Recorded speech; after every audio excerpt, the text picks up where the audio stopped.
بھارت کے وزیر خارجہ جے شنکر اس وقت اسرائیل میں موجود ہیں، جہاں وہ دوسرے کوڈ گروپ کی تیاریاں کر رہے ہیں۔ جی ہاں دوستو، کوڈ کا نام تو آپ نے سنا ہوگا۔ اس گروپ کو دنیا بھر میں بہت ڈسکس کیا جا رہا ہے آج کل۔ یہ گروپ امریکہ، بھارت، جاپان اور آسٹریلیا کے درمیان ہے، جس کا مقصد دفاعی طور پر مضبوط ہونا ہے۔ چین پاکستان کی بڑھتی ہوئی طاقت سے خطے میں بھارت تو پریشان ہے ہی، لیکن دور بیٹھا امریکہ بھی بہت پریشان ہے، اور پاکستان اور چین جس طرح اس خطے کے ممالک کو اپنے ساتھ جوڑنے جا رہے ہیں، اس نے بھی بھارت اور امریکہ کی نیندیں اڑا دی ہیں۔ اس وقت بھارت خطے میں 3 ممالک کو کاؤنٹر کرنا چاہتا ہے۔ وہ کون ہیں آپ کو بتاتے ہیں، جس کے بعد آپ کو بتاتے ہیں کہ یو اے ای کیسے مسلم دنیا کے ساتھ غداری کرنے جا رہا ہے۔ اب یہاں پر آپ ہمیں نیچے کمنٹس میں بتائیں کہ یو اے ای جو اسرائیل بھارت کے ساتھ منصوبے بنا رہا ہے، کیا وہ یہ ترکی کے لیے کر رہا ہے یا پاکستان کے لیے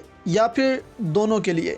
اس وقت چین، ترکی، پاکستان کا اتحاد بھارت کو اس خطے میں کھٹکتا ہے۔ ان تینوں ممالک کے اتحاد سے بھارت خوف زدہ ہے۔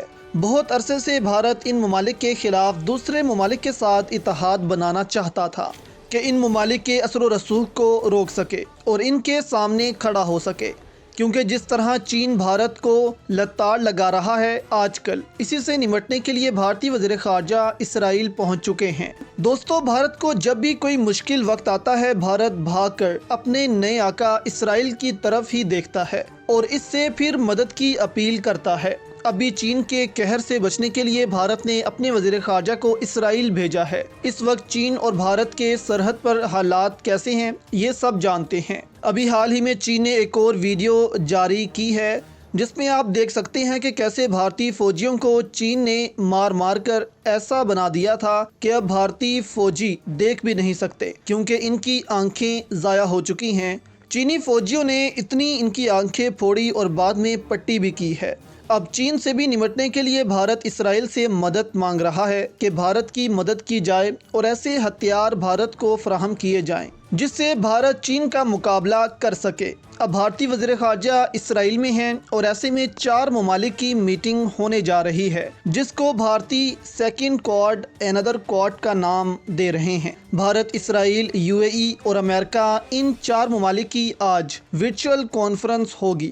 اب اس کانفرنس کو بھارت میں تو ایک کوڈ کی شکل دے دی گئی ہے۔ پہلے کوڈ ممالک میں امریکہ، بھارت، آسٹریلیا اور جاپان شامل ہیں، اور اب امریکہ، بھارت، اسرائیل اور یو اے ای، یعنی 2 ممالک بھارت اور امریکہ اس میں سیم ہیں۔ اب سیکنڈ کوڈ میں اسرائیل اور یو اے ای کو شامل کیا جا رہا ہے۔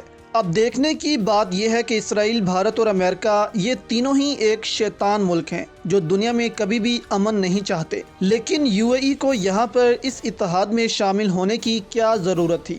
کیا یو اے ای یا پاکستان ترکی کو کاؤنٹر کرنے کے لیے ان ممالک کی مدد لے گا؟ کیونکہ پاکستان کے ساتھ تو یو اے ای کے تعلقات اچھے ہی ہیں، لیکن ترکی سے یو اے ای دور ہی رہتا ہے۔ گزشتہ سال یو اے ای نے ترکی کے حریف ملک گریس کے ساتھ ایئر ایکسرسائزز کی تھیں، جس پر ترکی بہت ناراض ہوا تھا اور یو اے ای کو وارننگ جاری کی تھی کہ یو اے ای یہ مشقیں کرنے سے باز رہے، لیکن یو اے ای نے بھی پھر بھی یہ مشقیں کی تھیں۔ اس وقت یو اے ای نے صرف ترکی کو ناراض کیا تھا، لیکن اس دفعہ جو ترکی کرنے جا رہا ہے، اس سے پورا عالم اسلام یو اے ای سے ناراض ہوگا کہ 3 ایسے ملک جنہوں نے ہمیشہ مسلمانوں کا قتل عام ہی کیا ہے، یو اے ای ان کا ساتھ دینے جا رہا ہے۔ بھارت اس وقت کشمیر میں مسلمانوں کا قتل عام کر رہا ہے، اسرائیل نے فلسطین میں مسلمانوں کا قتل عام کیا ہے، اور امریکہ نے افغانستان، شام، عراق، لیبیا، ہر جگہ مسلمانوں کا خون بہایا ہے۔ تو ایسی صورت میں یو اے ای اگر ان ممالک کے اتحاد میں شامل ہوتا ہے تو یو اے ای بھی ان مسلمانوں کے قتل میں اتنا ہی شریک ہوگا جتنے سب ہیں۔